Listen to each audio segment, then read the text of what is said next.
Ce soir, on organisait une réunion à thème sur les effervescents européens. Ce sont 4 étudiants de Avis Viticampus qui sont en BTS et qui avaient un projet au cours de leur cursus. Là, en l'occurrence, c'était l'élaboration des vins, et notamment dans d'autres pays et dans d'autres secteurs qu'uniquement la Champagne. L'Allemagne, c'est un vignoble de 100 000 hectares.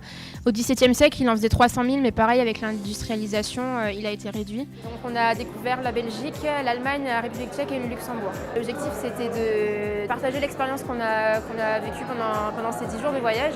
Ça nous paraissait intéressant parce qu'on a découvert pas mal de choses dans les différents pays et on pense qu'il y a des choses à prendre, des choses à pas prendre. Et je trouve que c'est toujours voir un peu au-delà ces exploitations et qu'est-ce qui se passe dans les autres pays. Pour moi, c'est toujours intéressant de voir un regard nouveau, un peu plus jeune. Ça fait du bien d'aller voir un petit peu ailleurs ce qui se passe. Surtout de voyager, quitter un peu notre Champagne tant adoré.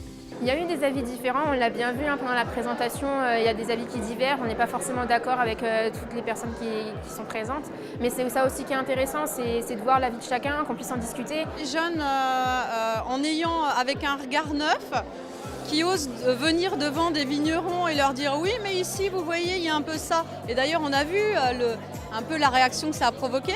Je trouve que justement c'est rafraîchissant et ça fait du bien. Oui, se remettre un peu en question aussi, c'est l'idée, je pense, globale, de se poser les bonnes questions. Le message qui est passé par les jeunes dans ce rapport d'étonnement, un message qui est sur la valorisation du produit, sur l'accueil qui peut avoir lieu ailleurs, ça surprend un peu parce qu'on est champenois, ils sont champenois, l'ensemble de nos vignerons.